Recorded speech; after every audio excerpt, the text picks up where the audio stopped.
మనతో పాటు university contract ఉద్యోగులు ఉన్నారు. ఒకసారి వారితో మాట్లాడదాం. వారి సమస్యల కోసమే ఇవాళ ధర్నా చౌక్లో భారీ ఎత్తున ధర్నా చేస్తూ ఉన్నారు. చెప్పండి సార్, అసలు ఏంటి మీ సమస్య? యాక్చువల్లీ ఈ మధ్యన జియో 21 అనేసి గవర్నమెంట్ ఇష్యూ చేసింది. ఆ జియో 21 ఏంటంటే యూనివర్సిటీస్లో రిక్రూట్మెంట్ కొరకు ప్రాసెస్ స్టార్ట్ చేస్తామనేసి చేశారు. అయితే మేము కాంట్రాక్ట్ ఫ్యాకల్టీస్ని మన యూనివర్సిటీస్లో 15 సంవత్సరాల నుంచి 20 సంవత్సరాల నుంచి తెలంగాణలో ఉన్నటువంటి 12 యూనివర్సిటీలో వర్క్ చేస్తున్నాం. ఇందులో మాకు 2 గ్రూప్స్ ఉన్నాయి. ఒకటి సెల్ఫ్ ఫైనాన్స్ అనేసి శాంక్షన్డ్ ఫ్యాకల్టీస్ అనేసి మొత్తం 1200 మంది వరకు మేము కాంట్రాక్ట్ ఫ్యాకల్టీస్ వర్క్ చేస్తున్నాం. మేము వివిధ పొజిషన్స్లో టీచింగ్ పాటు అడ్మినిస్ట్రేషన్ పొజిషన్స్ కూడా మేము చేస్తూ ఉన్నాం. గది 15 సంవత్సరాల నుంచి 20 సంవత్సరాల నుంచి చేస్తూ ఉన్నాం.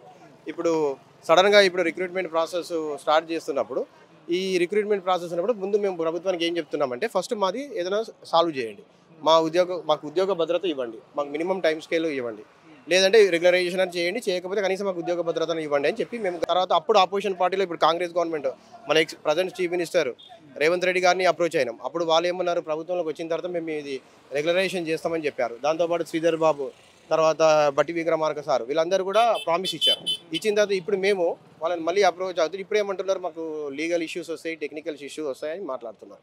గత ప్రభుత్వం టీఆర్ఎస్ ప్రభుత్వము జూనియర్ కాలేజ్ లెక్చరర్స్ని జూనియర్ కాలేజ్ లెక్చరర్ని రెగ్యులరైజ్ చేశారు. జేఎల్స్ని వాళ్ళకు ఓన్లీ పీజీ క్వాలిఫికేషన్ ఉంటుంది. డిగ్రీ కాలేజ్ లెక్చరర్స్ని కూడా రెగ్యులరైజ్ చేశారు. వాళ్ళకు ఓన్లీ పీజీ విత్ సెట్ ఉన్న వాళ్ళని రెగ్యులరైజ్ చేశారు. ఇప్పుడు యూనివర్సిటీలో పనిచేస్తున్నటువంటి మేము పీజీ ఉంటుంది, నెట్ సెట్ పిహెచ్డి కంప్లీట్ అయ్యి 10-15 ఏళ్ళ టీచింగ్ ఎక్స్పీరియన్స్ ఉంది, ఇంటర్నేషనల్ నేషనల్ పబ్లికేషన్స్ ఉన్నాయి, వివిధ సెమినార్లు చేస్తాము, చాలా కాంపిటేటివ్ ఉన్నాం. ఉన్నటువంటి 12 యూనివర్సిటీస్లో నిజానికి 80% మంది కాంట్రాక్ట్ ఫ్యాకల్టీసే ఉన్నారు, 20% మంది రెగ్యులర్ ఫ్యాకల్టీస్ ఉన్నారు. వాస్తవానికి చెప్పాలంటే ఈ యొక్క 12 యూనివర్సిటీస్ మొత్తం కాంట్రాక్ట్ ఫ్యాకల్టీస్ ద్వారానే పని చేయబడుతుంది. పని చేసేదే కాంట్రాక్ట్ ఫ్యాకల్టీస్, రెగ్యులర్ ఫ్యాకల్టీస్ చేయట్లేదు.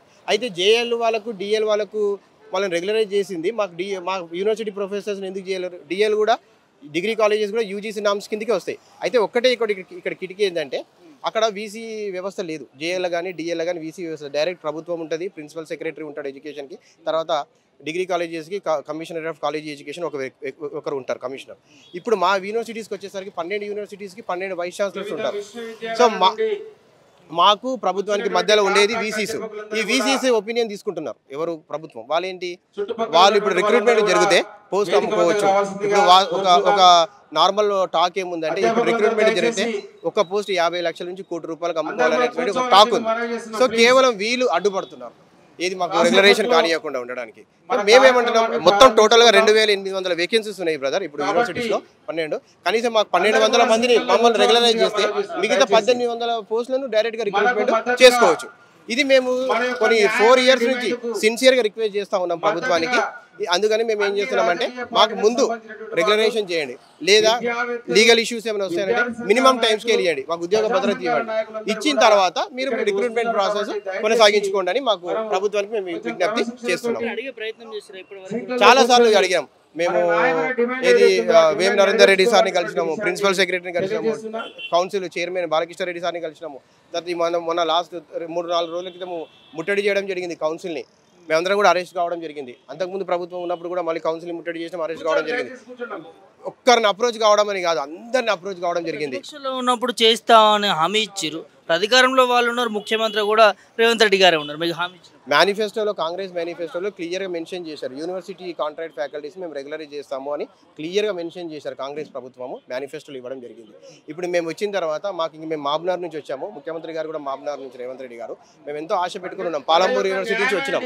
ఇప్పుడు మాది న్యాయమైన డిమాండ్ బ్రదర్, మేము హైలీ క్వాలిఫైడ్, పీజీ ఉంది, set net PhD all qualifications ఉన్నాయి. కేవలం ఏంటంటే ఈ రిక్రూట్మెంట్ ప్రాసెస్ అయితే ఈ పోస్టులను అమ్ముకోవచ్చు అనే ఉద్దేశంతో మాకు ఏం చేస్తున్నారంటే మా పుట్ట కొడుతున్నారు. చాలా ఇబ్బంది పరిస్థితి కదా.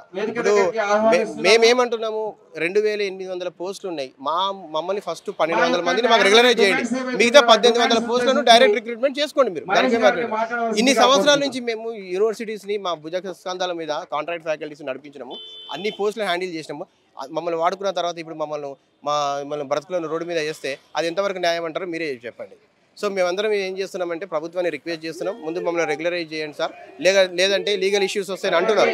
లీగల్ ఇష్యూస్ వస్తే మినిమం టైం స్కేల్ ఇవ్వండి, ఉద్యోగ భద్రత చేయండి. ఉదాహరణకు కోదండరామరెడ్డి సార్ కూడా ఫస్ట్ మినిమం టైం స్కేల్ వాళ్ళు అడాగ్గానే జాయిన్ అయ్యారు, తర్వాత రెగ్యులరైజ్ అయ్యారు. సో ఆ విధంగా చేయండి, దానికి ఎలాంటి లీగల్ ఇష్యూస్ రావు. ఇంకోటి వేరే నార్త్లో వేరే యూనివర్సిటీస్లో కూడా చాలా యూనివర్సిటీస్లో కాంట్రాక్ట్ ఫ్యాకల్టీస్ని రెగ్యులరైజ్ చేశారు.